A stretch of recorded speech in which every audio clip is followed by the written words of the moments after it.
The Texas Company, in association with the Metropolitan Opera Guild, presents Opera News on the Air, the radio edition of the Guild's opera magazine, Opera News.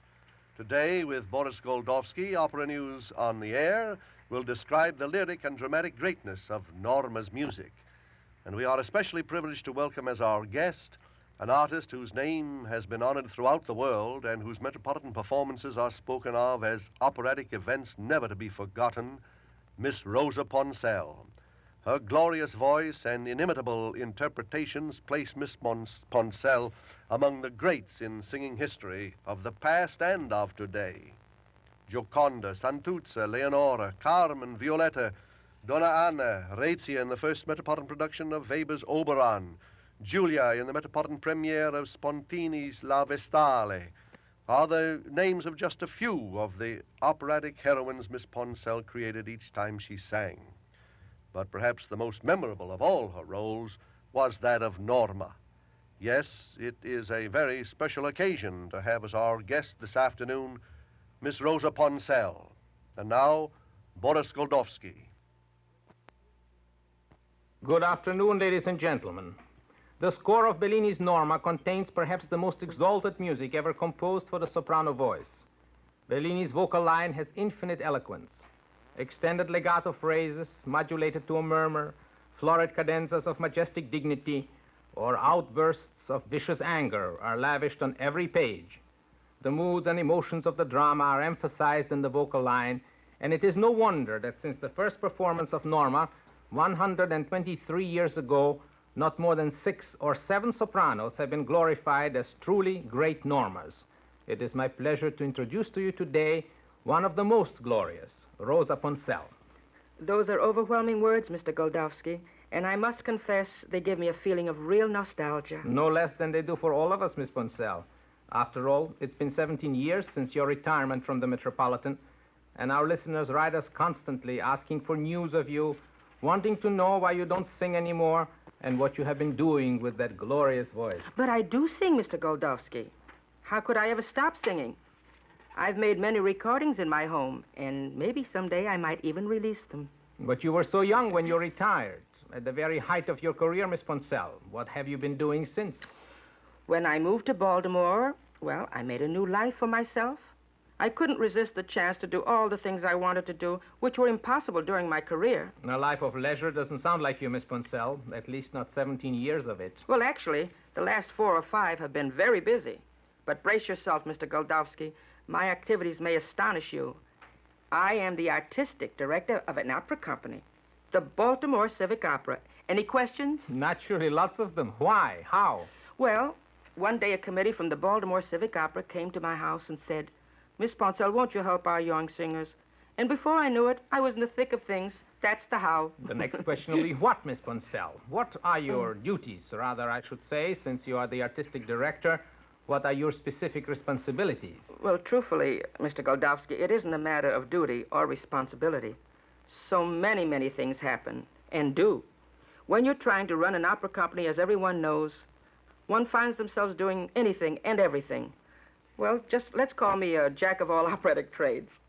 I have to approve the repertoire, get the cast together, coach the principals individually, vocally, and histrionically, then in groups when it's time to stage the opera. And they're all very serious, too, terribly eager to learn and make good. You'll hear from some of these one day, mark my words. You know, sometimes I feel as if I were living my own operatic life all over again. We all wish you really were. But now tell us, where do you give your performances, Miss Ponselle? Why, at the Lyric Theater in Baltimore, of course. Just where the Metropolitan gives its performances during the company's annual spring visit. And I must say we've done exceedingly well, always playing to capacity houses. Incidentally, Miss Ponselle, weren't you the first American artist trained entirely in this country, engaged to sing major roles at the Metropolitan? Well, I guess I was. I was given to believe that I was anyway. I'll never forget what Giulio Gatta-Casazza, the venerable general manager, said to me just before I made my debut as Leonora in La Forza del Destino.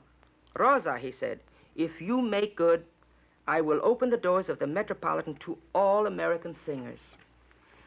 And it pleases me to think I helped pave the road for all the wonderful American artists who sing at the Metropolitan today. But what about the famous European artists, your Metropolitan colleagues, Miss Ponselle? Did they take kindly to the American intruder? Oh, bless their hearts. They certainly did.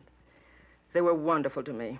As a matter of fact, it was the great Caruso himself who persuaded Gatti to hear me sing. And after my audition, he asked me to learn 2 arias. Pace Pace Mio Dio from La Forza del Destino and Casta Diva from Norma, no less. And to come back as soon as I had learned them. Later, when I returned to sing these arias, I recognized many of the great Metropolitan artists sitting about the theater. Caruso, De Luca, Mardones, all of them, including the staff. And I did feel that they were all with me.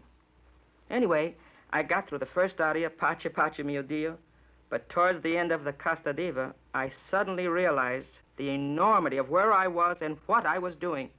Well, I never finished it. And I made up my mind right there and then that I would never sing Norma. Nevertheless, Gatti Casazza asked me to his office, put a piece of paper in front of me and said, "Sign it. This is your contract." A contract? After what just happened? He told me not to worry. We'd take things one at a time. I signed it without even reading it. I was a Metropolitan artist. That was enough for me. So you made your debut in La Forza del Destino Yes. with Caruso, De Luca, and Mardones on that memorable November 15, 1918. That was incidentally the first Metropolitan performance of this opera. And the critic of the New York Times, James Honecker, wrote, quote, "Added to Miss Ponselle's personal attractiveness, she possesses a voice of natural beauty that may prove a gold mine. It is vocal gold, anyhow, with its luscious lower and middle tones, dark and rich, brilliant and flexible in the upper register," unquote. Yet, Miss Ponselle, it must have been an even greater thrill when you sang your first Norma 9 years later, the role you were determined not to sing. I still get butterflies when I think of it. The sleepless nights that role cost me. To tell the truth, I was numb with fright. I wanted so very much to overcome its terrifying difficulties. Certainly it is those terrifying difficulties that kept the opera from the Metropolitan stage for 35 years, between Lily Lehmann's last Norma in 1892 and your first one in 1927. And today, the Metropolitan is indeed very fortunate in having such a fine artist as Zinka Milanov to sing Norma. We can indeed be grateful. Besides being a vocal tour de force, the role of Norma demands the highest mastery of dramatic interpretation, because Bellini's heroine has to face so many insuperable emotional problems. Norma is a priestess, sworn to chastity.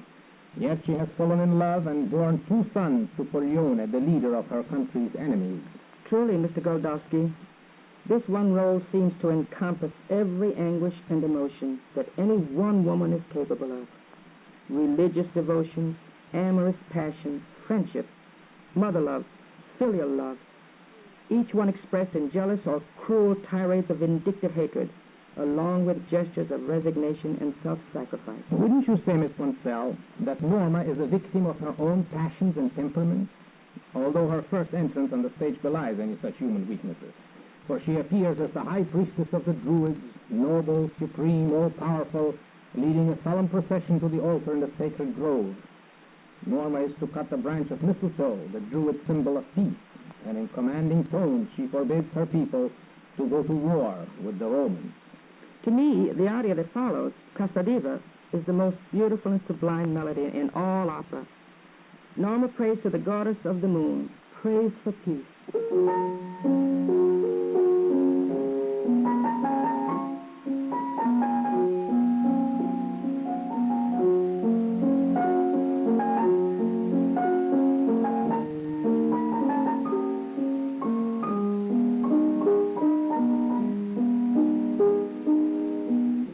The peace she desires, however, is dictated by her love for Pollione.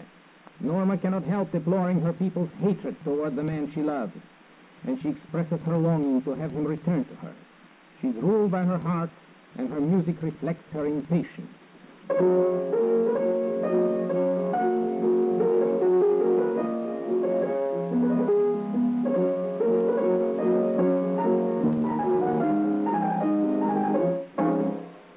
Then in the second act, we see her in an entirely different mood. Norma is revealed to us as a woman of great compassion. One of the temple priestesses, Adalgisa, confesses to Norma that she has betrayed her sacred trust as a priestess. She has fallen in love with a man and wants to go away with him. Of course, Norma understands. At one time, she also knew the bliss and ecstasy of love, and now she recalls this love in a melody soft-toned and nostalgic.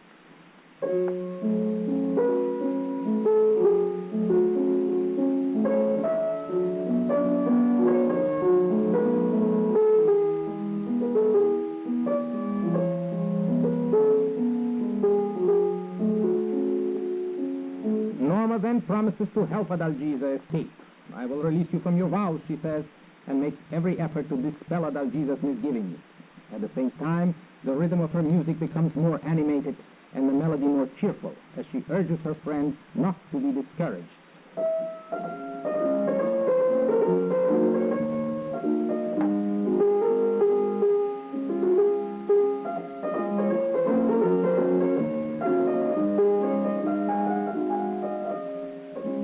But when Norma discovers that the man Adalgisa loves is Pollione, the father of her own two children, she becomes a raging tigress, screaming her jealousy, hurling every invective at Pollione for his betrayal of her and of the innocent Adalgisa.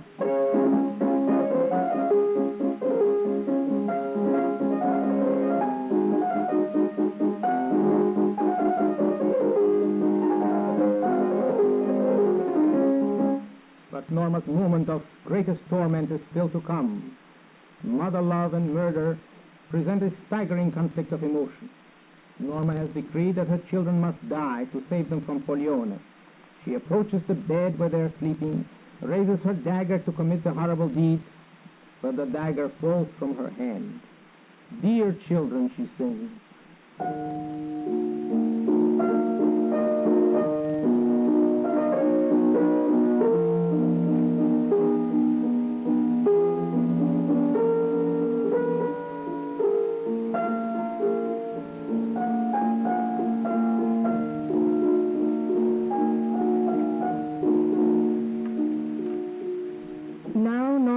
Another way of solving the problem of her children's future. She decides to entrust her children to Adalgisa and sacrifice her own life instead. Mr. Goldovsky, have you ever run away from a problem until one day you must face it and solve it? And doesn't it always happen that no matter how difficult it turned out to be, you felt so much better afterwards? That's what happened to Norma here. And that's also what happens to Norma's music, Miss Ponselle. When she asks Adalgisa to take care of her children, the melody becomes much less troubled.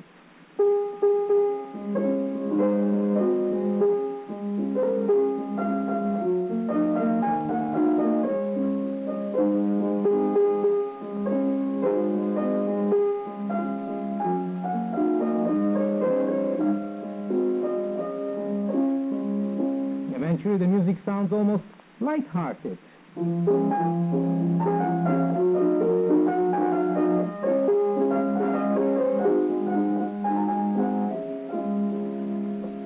And in the duet which follows, Mira Norma, Norma and Adalgisa promise each other eternal devotion, singing music of touching lyricism.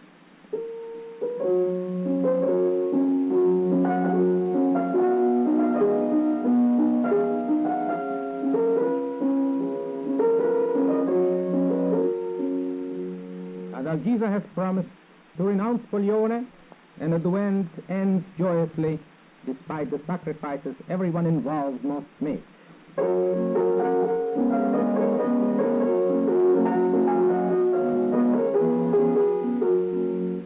But for the emotional Norma, this is all easier said than done. She hasn't yet settled with Pollione. In the final act, she demands that Pollione give up Adalgisa or forfeit his life. Pollione refuses, and Norma's tirade is wonderful to hear and sing, too. Now, vocals Norma of prodigious fury. Norma threatens first to kill her children and then to sacrifice Adalgisa's life to the altar of the Druids.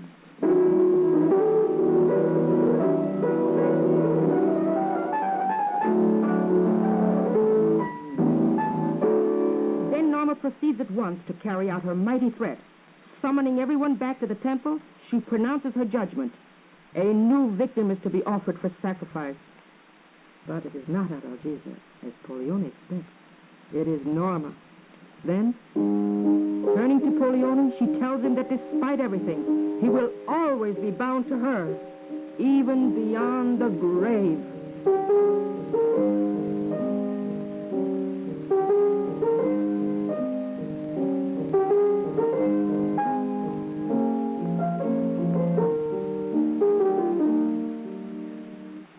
It does seem that even though Norma experiences feelings of religious devotion, friendship, and mother love, it is the violent passion of her love for Pollione that motivates her life and rules her heart and mind. Do you think, Miss Ponselle, that Norma walks into the funeral pyre because it is what she must do in atonement for breaking her vows of a priestess, or because she cannot go on living without Pollione? Well, that's a very good question, Mr. Goldovsky. Maybe it's both. However, I really believe that her final gesture is not so much that of a Druid priestess as it is that of a woman. How right you are. No other operatic heroine is so dynamic, magnificent, or blessed with so much beautiful music to sing as Norma.